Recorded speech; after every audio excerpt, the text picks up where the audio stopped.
Okay, good evening, everybody. Woohoo! All right.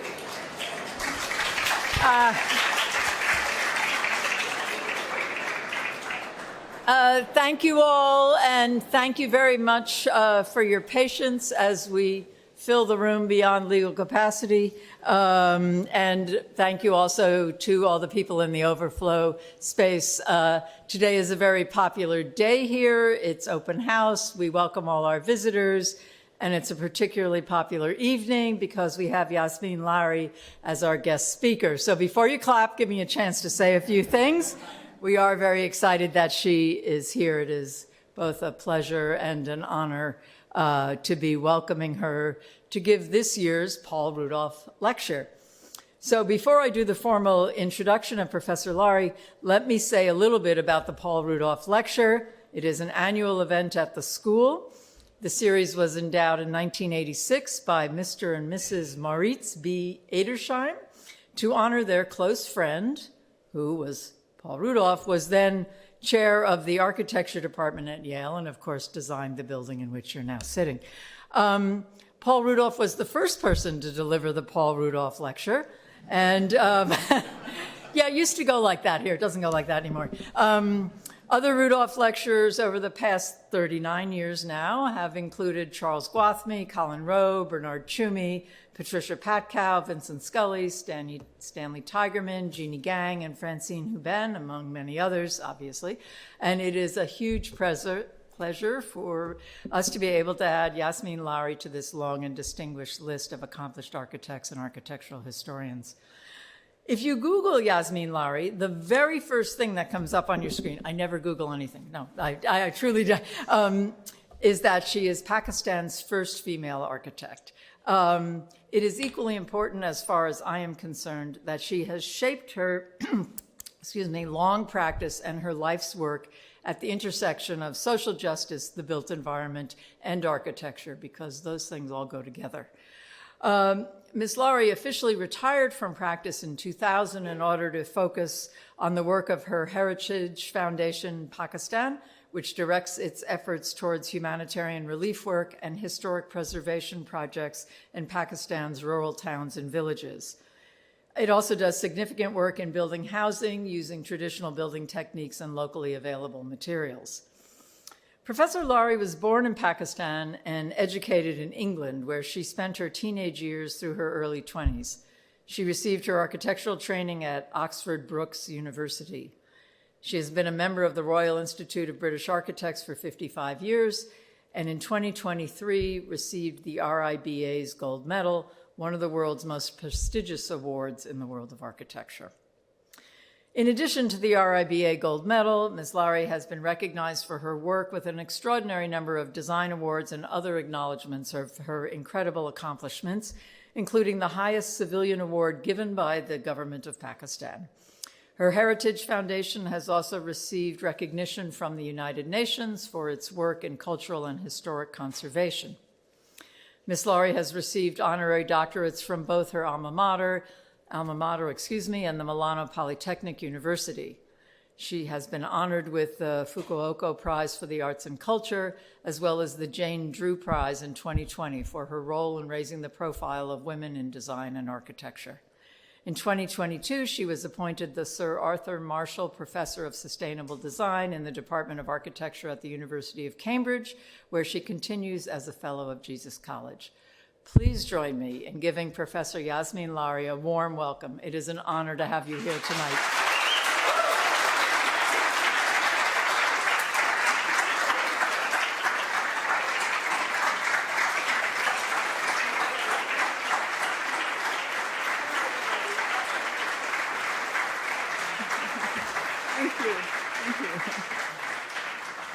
Thank you. Well, let me see if I can get something going now. Okay, well, hello and good evening. Thank you so much for that very generous introduction. So I bring you greetings from Pakistan. Now, it is an honor for me to present the Paul Rudolph Annual Lecture, an icon of brutalist architecture and an ideal of my generation of architects. Such a pleasure to be here on the invitation of AIA gold medalist Dean Deborah Burke, remarkable for her commitment to use design as a tool for social good and her inspiring vision for creating an inclusive and sustainable future through architecture. And my thanks are due also to my friend, Professor Kishore Rizvi, her graduate students, and Professor Sunil, Richard, and Dave for discussions and arrangements since I arrived at this historic campus. Now, at the outset, I must warn you, this evening you are in for a bit of a surprise. For my recent work, I won't be able to present stunning images of iconic pieces of architecture. Instead, it is about my transition from a successful commercial architect to architect for the poorest of the poor. Now, let's see if I can handle this now. Okay. Now, as you see, the title is Intersection of Architecture and Spatial Justice for Eradicating Poverty, Lessons from the Global South. That's where I come from. As you might be aware, today we live in an era beset by fragmentation and disruption, where rising poverty, widening inequalities, and resource depletion, and the worsening effects of climate change have left a profound mark, particularly in the global south. Now, across the world, challenges such as global warming, recurring disasters, homelessness, the plight of climate migrants, and conflict-driven displacement continues to escalate. The colonial mindset has left a damaging legacy on the Earth's ecosystem, fostering wasteful, consumption-driven lifestyles and methods of construction. This capitalist neocolonial approach, extract, use, discard, perpetuates the depletion of resources, eco-bigotry, and unabated greenhouse gas emissions, as you must know. Now, in view of worldwide climate emergencies, the fault lines have come into sharp focus in energy-driven, high-tech architecture and urban design practices in the global north. Most architects, even my own resource-deficient world, are enchanted by New York's high-carbon, dazzling skyscrapers and the extravagant make-believe urban centers of oil-rich Middle Eastern kingdoms, well known for patronizing carbon-intensive megastructures that emit greenhouse gases over their entire life cycle. So the question is, must architects aspire only to become prima donnas, creating star architecture for the select few, however much damage it may cause to the earth, and that too in a world where at least 1 in 10 persons goes to bed hungry every night? And must we continue to be an instrument in the hands of the privileged 1%, who, according to economist Thomas Piketty, have accumulated the most wealth? Now, confronted with a multitude of challenges, 2 decades ago, I decided to reset my priorities in order to help the vast majority that were affected by climate disasters, food insecurity, and ecological tyranny. I realized that it is not only the privileged who have a right to enjoy well-designed environments, but those that live on the margins need more, not less design, to achieve a better quality of life. Thus, I decided to shift my focus towards serving the other 99%. This change in direction marked the beginning of my journey as a socio-ecological activist. So, it is somewhat ironic that despite belonging to the third world, it was only after concluding my career of over 36 years that a massive earthquake in Pakistan in 2005 shifted my focus to the vast marginalized section of my country. For the first time, I came face to face with the profound levels of poverty and deprivation that I had not known earlier. Until then, I had believed my training was solely meant to serve the elite, not to address the needs of communities in distress.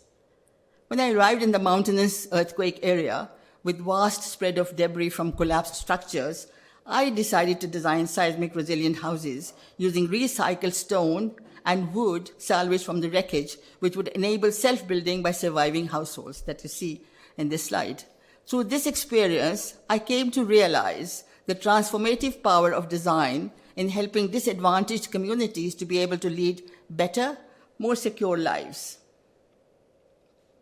Now, as a practicing architect, aside from a few redeeming projects of social housing, I had pursued an extravagant, self-indulgent journey for serving the elite of my country. For 3 decades, I sequestered myself within a world of privileges, only to realize that I was in fact contributing to growth of further inequalities in society. I felt, should I not be guided by humanist codes and egalitarian ideas? Just as doctors take the Hippocratic oath to serve humanity, surely the ethics of architecture must also compel us to strive for the common good and a just society. I thought, should architects not develop a framework for a change direction in our work? Why must we continue to depend on commissions from the likes of the sophisticated Medicis of Florence, such a long time ago, the exploitative robber barons of colonial powers, the eco-indulgent merchant princes of the Industrial Revolution, or for that matter, today's multinational corporations and tech giants that perpetuate high carbon lifestyles? So I decided to abandon my elitist architectural practice and redirect my focus towards socially and ecologically driven endeavors. I resolved to find ways to utilize my design ability towards serving the common good rather than seeking personal benefits. So, as in the case with most architects, I was not aware regarding high emission levels due to conventional construction and really didn't care, like most do even today. Studies of UNEP show that the present way of building construction uses 40% of world energy, 16% of world's water, 3 billion tons of raw material, generating 15 to 20% of waste stream that are a big chunk of lasting damage being caused to the environment that is a result of excessive extraction of the Earth's resources.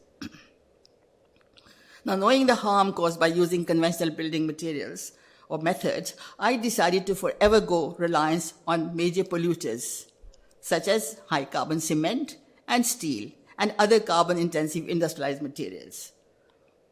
Now, in my journey of humanitarian architecture, heritage and tradition of my country have provided me sustenance and helped me to incorporate many of the lessons of the past in my humanitarian and urban regeneration work.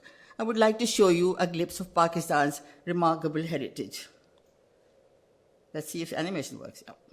The collection of diverse tangible heritage ranges from Bronze Age World Heritage Mohenjo-daro, Greco-Buddhist, Jain, Hindu, and Sikh remains, and 15th century Sultanate period sites such as Makli World Heritage, 17th century Mughal Shalimar Paradisal Gardens, forts and palaces, and a shared heritage of the British colonial period of 19th and early 20th century.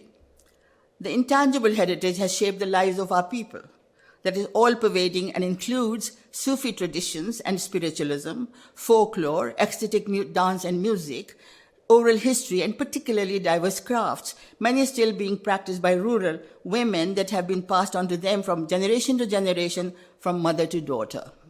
And then the vernacular heritage, from where I learned the use of sustainable materials, local sourcing, ease of handling, economy in use, and one that is based on age-old local wisdoms. The traditional architecture in Pakistan is a depository of procedures to regulate indoor microclimate through zero-energy cooling systems and natural ventilation, along with exemplary use of thermal mass for insulation. For me, the past is very much alive, and it has provided me with directions to devise innovative ways to deal with today's climate upheaval. Now, while Pakistan holds custodianship of a rich heritage, as you saw, its people grapple with severe poverty, inequality, and deprivation.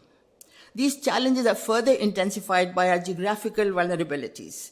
Being located on active fault lines and in a path of melting glaciers, factors that make Pakistan a frontline state in the climate change battleground. So, as I began working with the marginalized communities, I felt a deep empathy for those who walked barefoot and had become my fellow travelers. I realized that walking without shoes has its own rewards.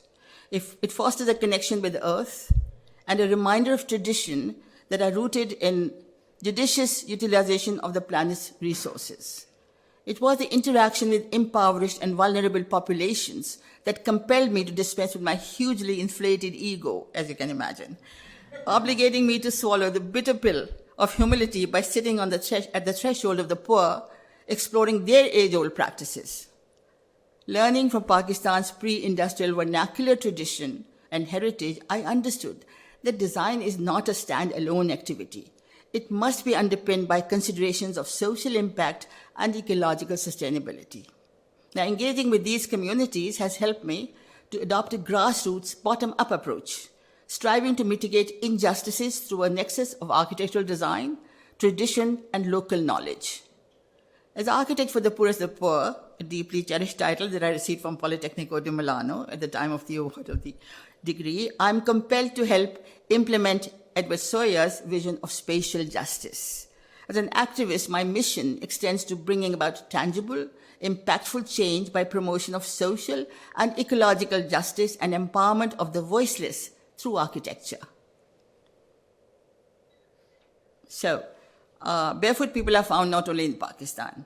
As some of you must know, many countries in the global south are home to vast populations enduring extreme poverty.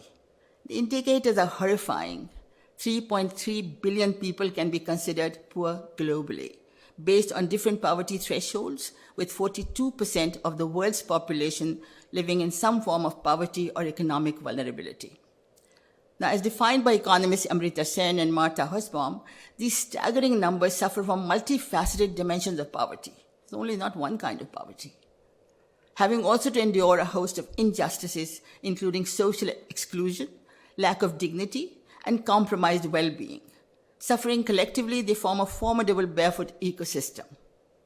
Now, I realized by unlocking the potential within poverty and addressing the unmet needs of the poor, it was possible to cultivate a thriving barefoot economy. This vision revolves around barefoot markets, offering affordable, eco-friendly products, fabricated by barefoot entrepreneurs, leveraging local sources and sustainable strategies. This approach presents a powerful opportunity to empower the disadvantaged, enabling them to utilize low or zero carbon materials, natural resources, as well as waste. So I developed the Barefoot Social Architecture model, inspired by the barefoot communities that I worked with. Barefoot Social Architecture, BASA, emerged from my effort to define decolonized and democratized architecture that reflects the rights-based principles of community development. For the past couple of decades, BASA has been the foundation shaping the entire ethos and ecology of my work.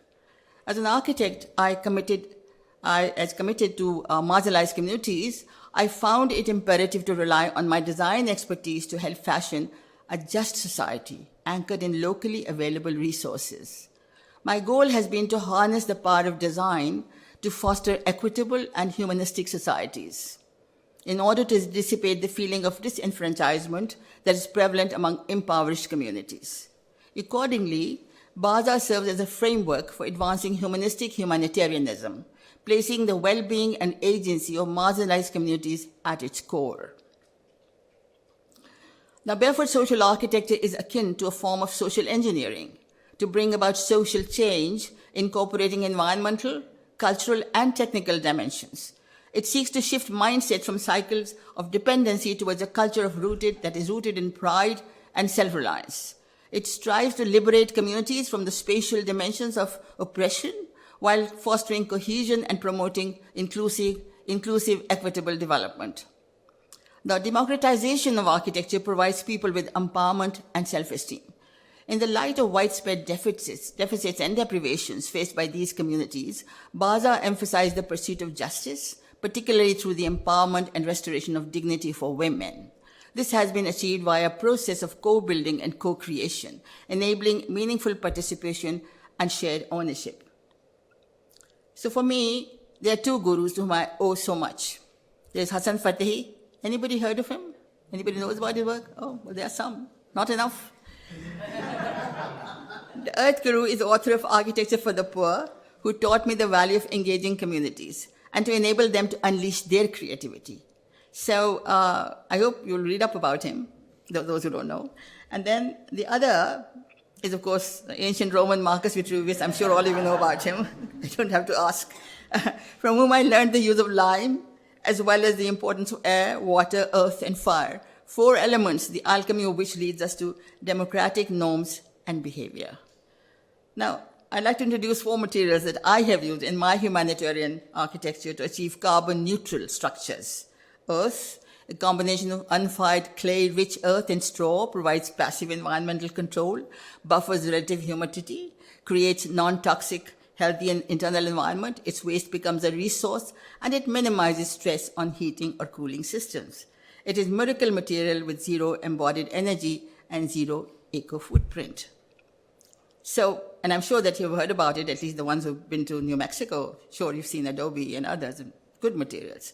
So, and then there's the low energy lime, which through the alchemy of fire transforms a lump of stone into an unparalleled force that has provided strength to Bronze Age Egyptian pyramids, the 1st century BC Roman aqueducts, and the impregnable 15th century Timurid forts. And once the common earth and lime are mixed together, water provides a strength that cannot be surpassed by any other material, and I believe the least by Portland cement. So we don't have to use it at all. The third material that environments love is bamboo. That is the largest renewable resource with unlimited capacity for carbon sequestration. Due to its resilience and ease of use, bamboo is the mainstay of my non-engineered seismic and flood-resistant structures. Technically classified as a grass, it yields a new crop every 2 to 3 years. Is anybody here familiar with building with bamboo? Heard about it? Yes? Well, I don't see many hands coming up, so. It really is a good material. You have to use it, especially because you do all this housing and then, try it out in one of them, when, especially the new entrants when they start. All right. So, and the fourth material that provides comfortable habitat is thatch, a natural renewable plant material that provides a connection with natural environment. Its use is popular because of its easy availability in our countryside. It provides secure, watertight, insulated roofs that facilitate air movement. In addition to ecological knowledge base, it also boosts health and well-being of people. Now, coincidentally, for the last 2 decades, it is these materials that have enabled me to achieve carbon-neutral buildings. So now, while attempting to find sustainable options for resource-deficient communities that are forced to survive on the margins, I was influenced by several mid-century thinkers who had promoted various building methodologies and low-impact, low-tech procedures. Half a century ago, it was giants such as British architect John Turner who, with his seminal book, Housing by People, advocated self-help housing and community-driven development rather than top-down government solutions, which he believed led to greater individual and social well-being. He was right. And there was German economist Fritz Schumacher, with his remarkable Small is Beautiful, who argued for human-centered, sustainable approaches and prioritized well-being, localism, and ecological balance over excessive growth. And lastly, let us not forget Austrian social critic Ivan Illich, with his book Tools for Conviviality, warned against climate destruction, resource depletion, and the erosion of community-based ways of living due to industrialization, believing in prioritizing human scale and sustainable solutions over large-scale industrial expansion. These were visionaries who identified ways to foster human values and dignity of humankind, at the same time emphasizing the significance of environmental conservation. So, as I mentioned earlier, I have been a believer in seeking inspiration from heritage and vernacular traditions, which I believe would help heal the planet and enable us to contribute towards net zero emissions goal by 2050, that every country is a signatory to. Whether we make it or not is, of course, debatable. So, fostering bottom-up approach, encouraging efficient use of resources, ensuring zero carbon footprint through use of locally sourced materials and structures, adopting participatory methodologies for effective co-building, popularizing passive thermal design and zero-energy natural cooling and heating devices, and above all, promote carbon sequestration and carbon capture through the choice of sustainable materials and plantation as essential components for creating eco-driven architecture that would mend the existing imbalances and help stitch the highly damaged Earth tapestry. Now, this one-room house is the first prototype built after major 2010 floods, which is based on lime brick foundations, earth masonry walls, and bamboo roof joists. Local sourcing and low-impact construction techniques of such climate-resilient structures result in highly economical, affordable, and sustainable alternatives. Now, as you see, this modest earth house became the prototype for the largest zero carbon footprint shelter program in the world. As you see, there are no carbon emissions, no trees were felled, 1,750 villages were covered, and 300,000 persons were housed. Now, interestingly, this project taught me a valuable lesson in the humanitarian field. The test of a designer's creativity to develop innovative solutions is when funding is at the lowest. In fact, better if you have no funding at all. With donor fatigue setting in and the sponsoring agency, the International Organization for Migration, IOM, very famous, facing financial constraints, I got the opportunity to utilize sustainable materials resulting in 1/4 of the expense of the prevalent international models. So as you see, there's concern about strength of the bamboo roof, which everybody's concerned it won't last, it won't work. So they were put to rest by getting 10 to 12 family members to climb on the roof and test its resilience. And that was it. So for the first few months, this became a practice for each house that we built. Household members would climb on the roofs to validate the structure's durability. And so then we were able to build those 40,000 or whatever it was. So this was our way of popularizing sustainable structures, challenging the unsuitable urbanized models being promoted in the name of progress by both international and national non-governmental organizations, and in fact the state itself. And it continues to happen even today. So now because these strong houses are built with earth masonry or adobe, they provide the possibility of co-building and being personalized by housewives. Everybody just has a field day decorating them. So also built in earth masonry, these are the world-famous self-built Pakistan Chula stove that received a World Habitat Gold Award. This stove has been life-transforming, giving dignity and agency to oppressed women. On this elevated throne, that's the thing they are when they sit on this, the housewife creates a make-believe earth relief garden that she never had and recreates her dream with earthen sculpted celestial figures to transport the onlookers and herself to another world, away from poverty and oppression. This self-built stove has given rural women respect in society and is a compelling expression of their pride, confidence, and ownership. Now, this segment of my presentation focuses on the devastating floods in Pakistan. Now, the deluge here wreaked havoc across the entire country. 1/3 of Pakistan was submerged with 1,350 casualties, 33 million people were displaced, the majority had become destitute without shelter or adequate food, and 16 million children were exposed to disease. Villages, schools, farmlands, and health facilities were overrun. The total losses were estimated to be over $13 billion, especially disturbing when we see Pakistan's total external debt rising to over $131 billion. Now, our immediate challenge was to find ways to initiate the resilient rehabilitation of hundreds of thousands, if not millions, of affected families.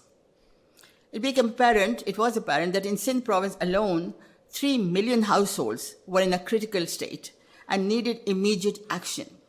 We felt that this was the time to demonstrate the effectiveness of humanistic humanitarianism and efficacy of participatory coping methodologies. Thus, community-based disaster preparedness emerged as the cornerstone to achieve SDG's Sustainable Development Goal number 1, which is no poverty. Clearly, if 3 million households needed help to meet the target of sustainable rehabilitation, we would have to aim for 1 million households at a time. Less than that would not work. So, those working in the humanitarian field must recognize, any of you done any humanitarian architecture or been engaged with any kind of NGOs working in disaster areas? Well, maybe it could be done. The new courses or something.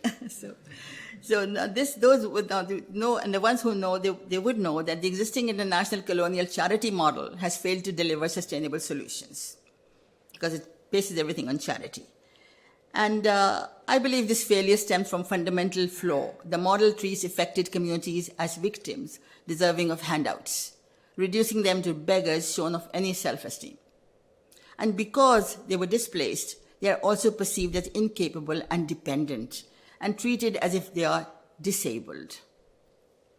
Now, Yet we knew the reality to be starkly different. Over the years, we had come to recognize affected communities to be highly capable, but also an invaluable resource. We understood that with minimal assistance and by utilizing the soft power of knowledge and guidance, they would be able to take charge of their own lives. So here I was driven by Nelson Mandela saying, and I quote, "Overcoming poverty is not a gesture of charity. It is an act of justice.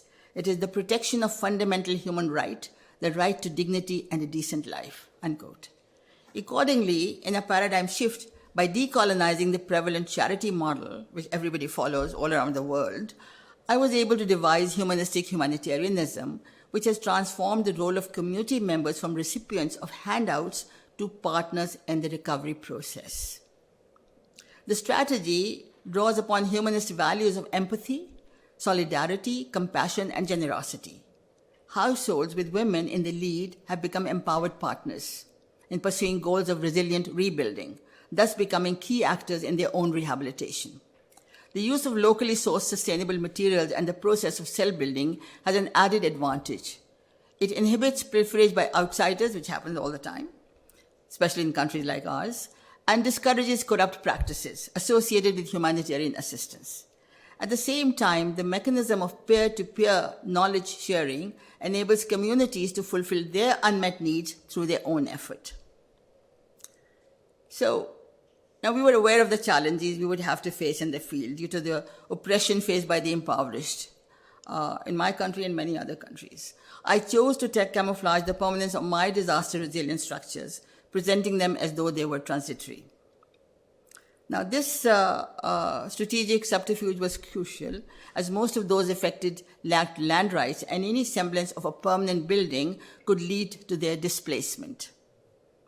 Now, I wonder who thinks that the one on the left is a fragile structure? Can somebody think? Do you think it is a fragile one or the one on the right? So what about the right one? How many of you think the right one is a fragile one? Yeah? Nobody is willing to... Oh, well, okay. So I may as well... They both look the same. Oh, well, as it happens, the one on the left is a traditional structure incapable of withstanding the harsh impacts of severe weather. In contrast, on the right is our bamboo skeleton that is traditional aesthetic while being structurally strong to withstand floods and earthquakes. Now, the use of bamboo creates the impression of impermanence, as it happens in the eyes of most of my people there. And it ensures that it poses no threat to the powerful entities that dominate the area. So we are getting away with it. And anyway, so we decided to popularize this particular structure, because of its resilience, modular form, and versatility. The use of modern concept of prefabrication and its application to bamboo opened up enormous possibilities of self-building, at the same time ensuring quality control even when scaling up in remote areas. This technique enables families to assemble their own structures under guidance from non-literate barefoot experts. The modular design provides multiple options of size and form, as seen in this animation, for use as schools and community centers.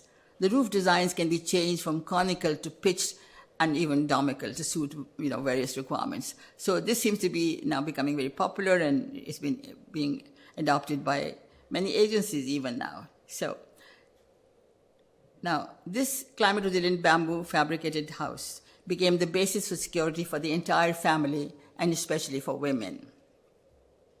Now the structure of each house, which costs only $90, is erected in 2 hours. It is wrapped with matting and then finished with lime mud plaster. The roof is covered with thatch panels, as you see.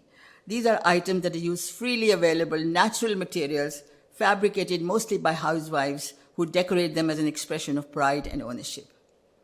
And then I thought I'll just show you a multiple of them. So what we've seen all through these years, and I've noticed, is that the form and earth finishes unleash the creativity of communities, particularly women. Although each bamboo prefab structure is the same, as you saw, however, each one becomes unique, since each housewife personalizes it with their own creative designs. It is as if these modest bamboo and mud structures have given her agency, and sense of ownership for the first time in her life. And that's what architecture can do. So, as we began planning for taking up a pilot for sustainable rehabilitation of devastated villages, it was soon evident that the challenge was not merely about constructing houses, but about rebuilding lives. A holistic approach was essential, encompassing food, shelter, environmental and biodiversity preservation, flood mitigation, income generation, as well as access to education and healthcare. Now, working on a few thousand households demonstrated the potential of an integrated, holistic methodology. By adopting the framework of humanistic humanitarianism, fostering partnerships with communities through their contribution of labor and use of materials, natural, locally available ones, and they're basically no-cost materials such as reeds and thatch, we found that we could achieve sustainable rehabilitation at a comparatively economical and affordable cost. To realize these swift results, in addition to materials for the house, another $60 or a total of $150 per family was needed, because the one that is, the structure itself cost only $90. So to realize these swift results, we went ahead, and by treating people as partners rather than victims, these families were able to gain agency and lift themselves out of poverty in a short time. So this is a kind of poverty escape ladder that I have developed, just to how do you get from destitution to sustainable development goal number 1, which is, as you know, no poverty.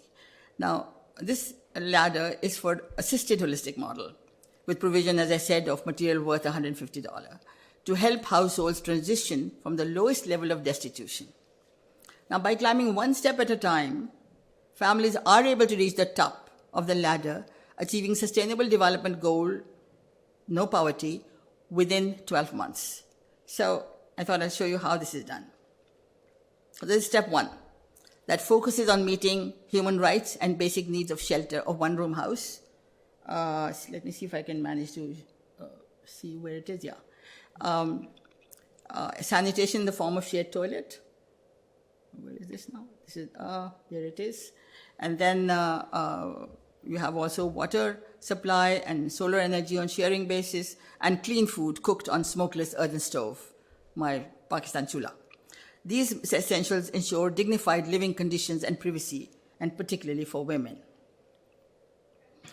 And then step number 2 addresses food sufficiency by teaching families to grow vegetables, agricultural produce of cereal, breeding fish in domestic tanks, and poultry to fulfill their dietary needs.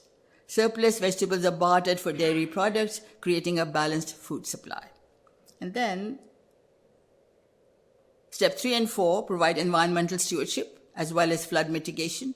Communities begin to cultivate forests with indigenous and fruit-bearing trees, which also enhance biodiversity.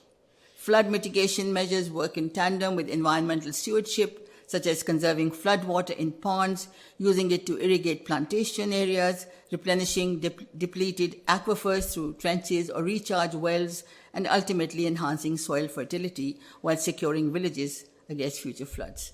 Incidentally, the lessons I learned here, I was able to apply in the cities, and I'm creating these eco-streets with a zero flood and zero heat island. And maybe something like this should be done in your country as well here. I think it'd be a good idea.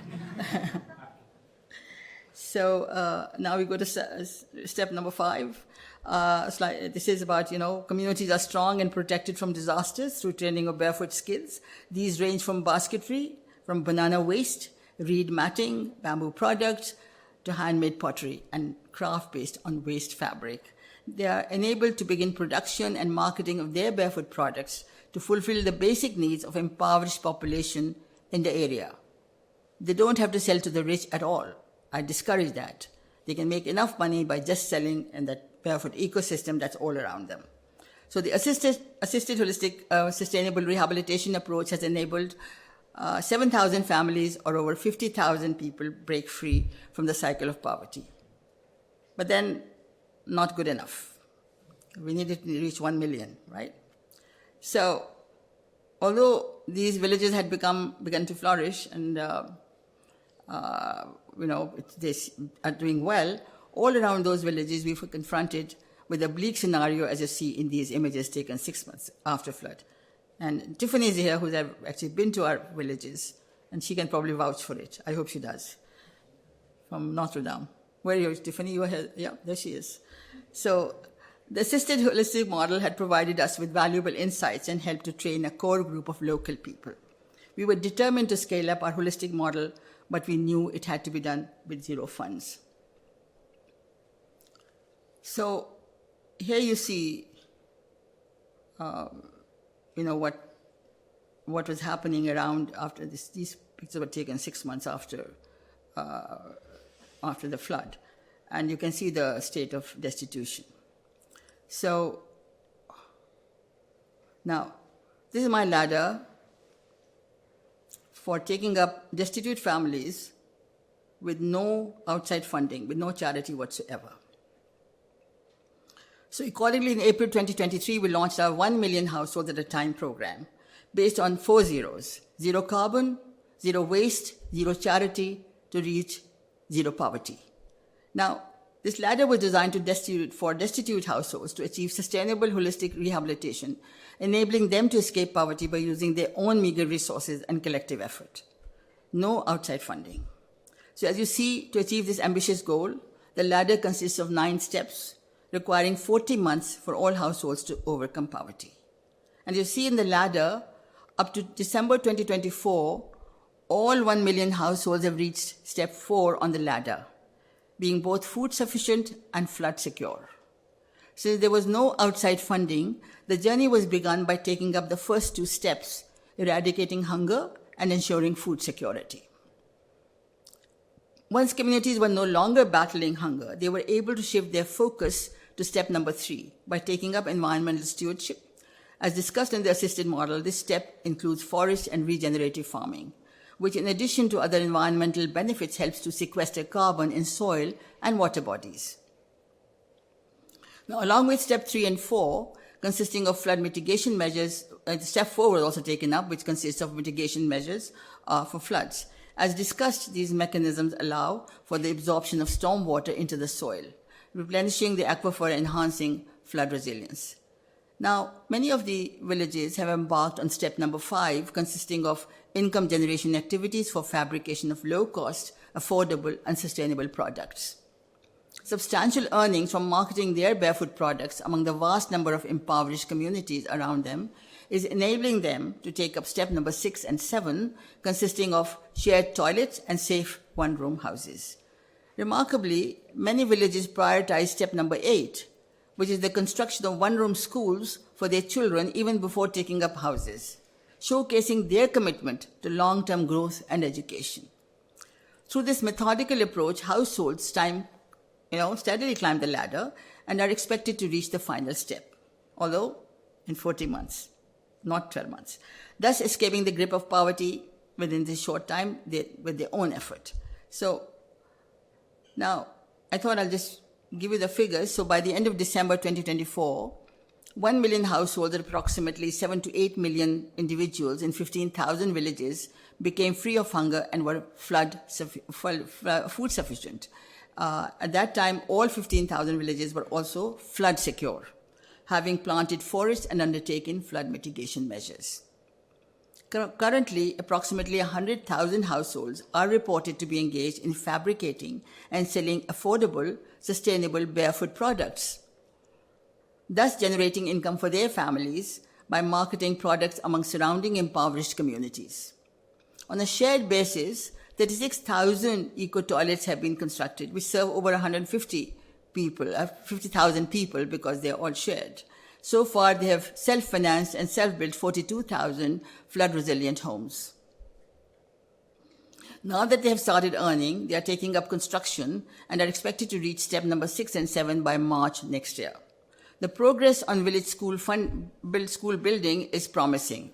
Over the past 8 months, over 700 one-room schools have been constructed, using funds raised by villages themselves, bringing over 60,000 out-of-school children into a supportive learning environment. Now, several roaming barefoot paramedics on motorbikes are beginning to provide preventive health care to all villages. So by mid-2026, it is projected that all 1 million families will have their own one-room houses and shared toilets. Most will have set up flourishing enterprises for fabricating and marketing affordable barefoot products. They will have access to preventive health services, and a large number of children will no longer be out of school. And above all, they will no longer live under the shadow of poverty. So how did we get there? Now, this ambitious goal of 1 million families without relying on charity has not been done before, so it will seem like impossible. But it has required unlocking the full potential of the barefoot ecosystem and the barefoot resource economy. The barefoot resource economy is an inclusive economic model designed to promote democratized development and humanistic humanitarianism. Now, this means the principles are leveraging all available resources, fostering pride, self-reliance, and eliminating dependence on charity, employing methodologies that are affordable, replicable, and sustainable, harnessing the strengths and capabilities of individuals, facilitating knowledge sharing and capacity building, maximizing both the tangible and intangible assets of communities. So, by adhering to these principles, the barefoot resource economy aims to regenerate local economies and ensures that development directly benefits the people it serves. I don't know what economists will say about it because it's only an architect talking about it, so we'll see. Now, this strategy places faith in the poor as active partners. Several individuals from the assisted holistic model were mobilized into teams and became the driving force for knowledge sharing under the BASA framework, ensuring effective transfer of knowledge. Now, known as barefoot experts, this trained workforce provides essential guidance to foster self-reliance within devastated communities. Since they are serving large numbers of people by charging a nominal fee of 10 cents per family, many barefoot experts are now on the path to becoming barefoot millionaires. I think it'll happen by next year. Now, this humanistic model creates a system where everybody benefits, eliminating the need for charity. So you don't need handouts for anybody. Instead of offering this, charity and handouts, the approach focuses on building the capacities of non-literate, destitute families. And delivered with profound empathy and compassion, this methodology enables households to support and sustain each other. So, in order to be free of charity, it was crucial to mobilize, as I said, all available resources, and with human resource being the most vital, especially when we're talking 1 million families. Clearly, we have at least 2 million workforce at your disposal.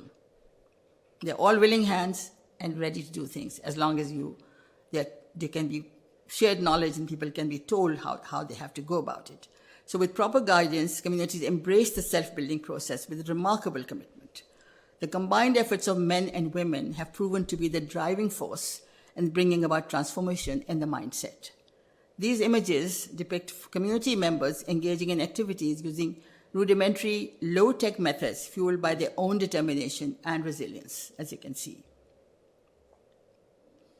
We also found that numerous natural resources and waste materials are readily available locally for various construction and development activities.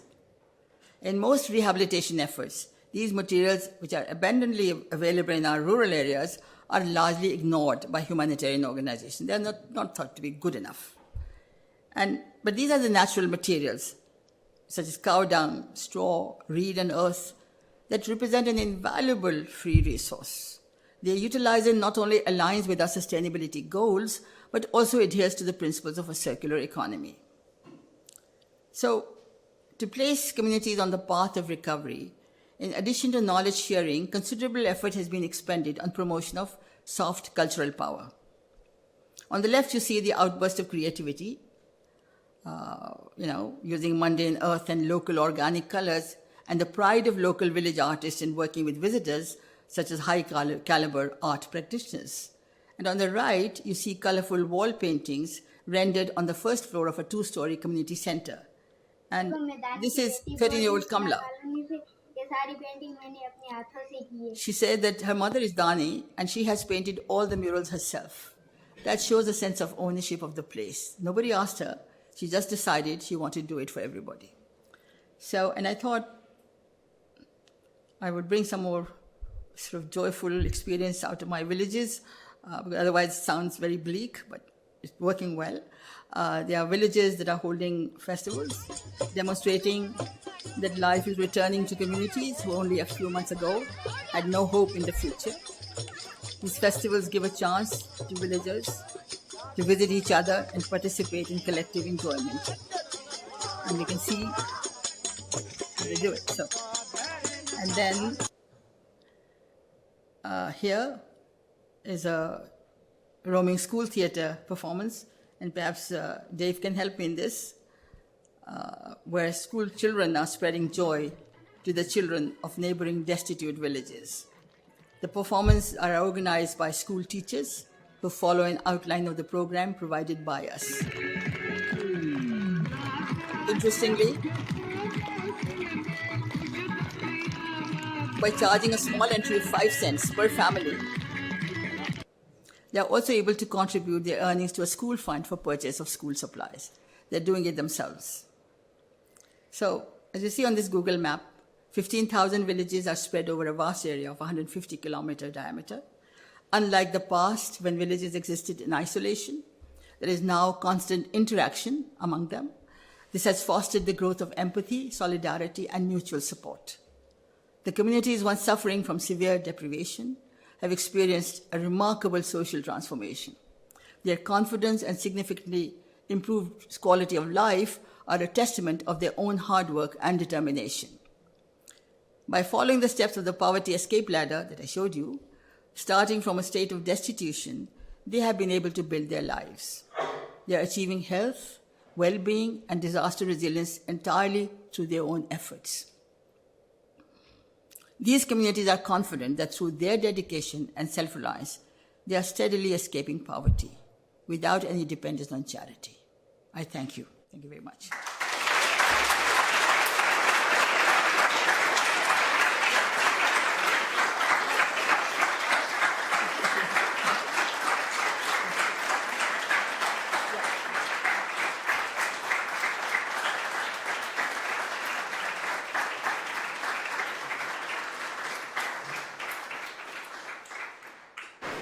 Professor Lari has said she's willing to take a few questions before we break for our reception. I see a hand there in the back. Let's start there in the middle in the back, and then we'll come to the woman on the right aisle. Thank you so much, Yasmeen. Where are you?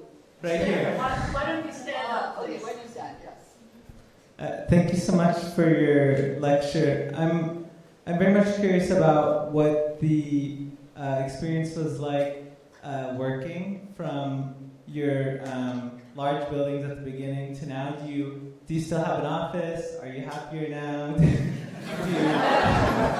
do you have student interns? What is that?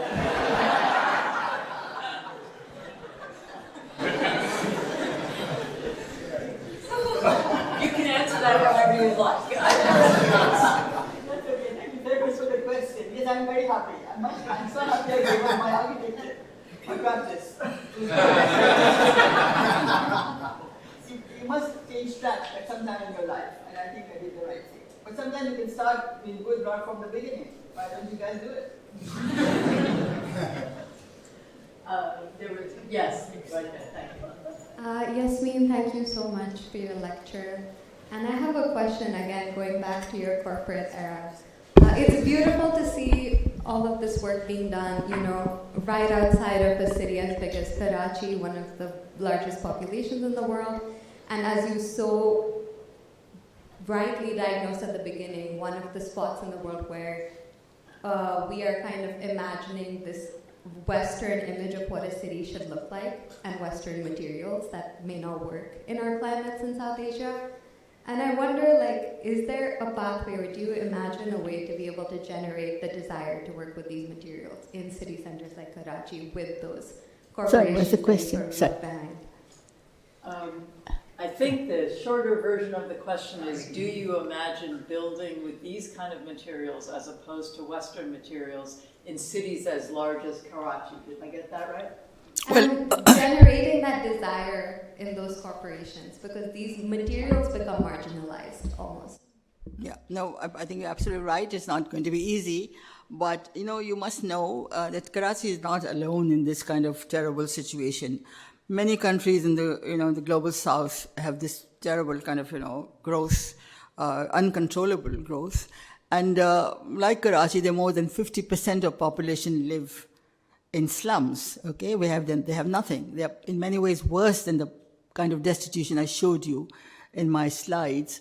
And yes, of course, the same kind of material can do extremely well because, everybody wants a better life and nobody tells them, this is what I feel, that as designers, we are not there to help people to do better because we don't feel that, it's our job or, it doesn't really concern us, but it should. Because 50% of people who are living in cities, and if most of you who come from that, that sort of environment know that they also need help.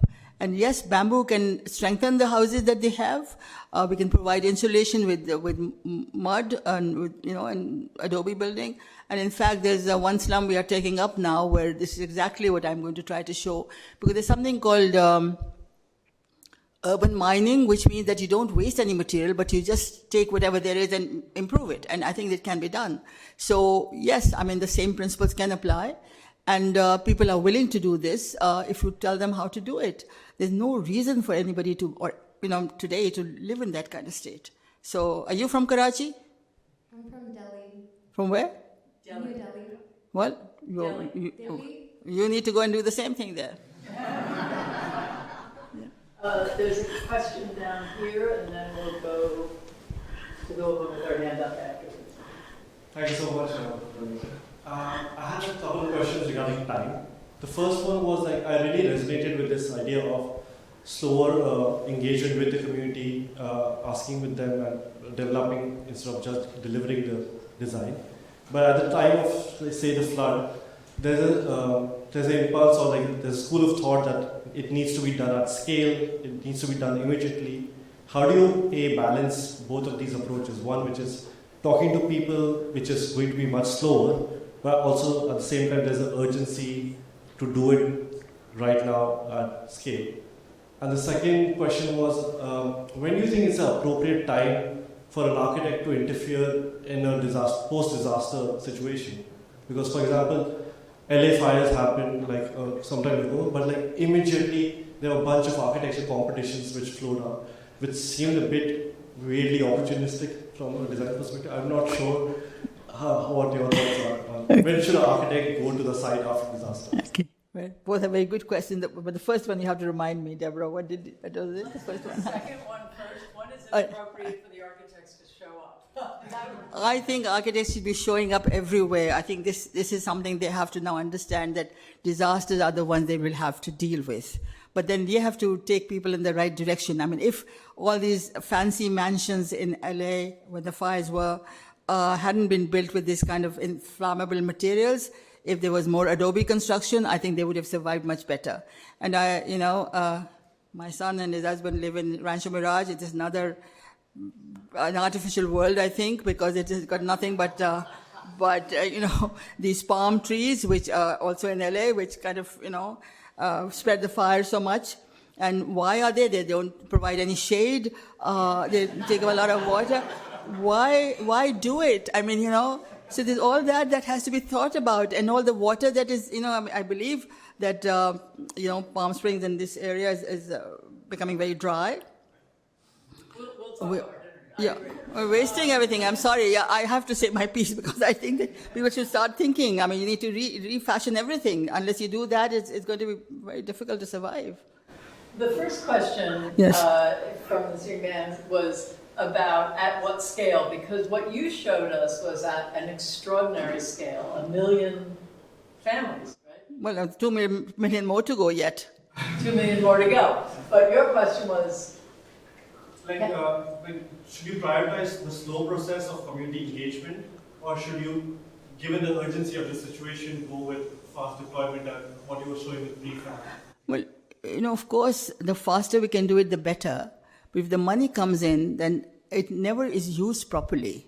So even today, millions of dollars are being invested, but it's absolutely the wrong way to go, which means that you're creating more carbon-intensive structures, And it's impossible to live in because they are not at all suitable for the rural areas, and it doesn't make sense. And people concentrate on just that one house because that becomes so important. But what about their life? What about other things? What about flood mitigation and and plantation and all the rest of it? It's not happening. So I'd rather go slow. And 40 months, mind you, is not that. Come on, that's not that slow.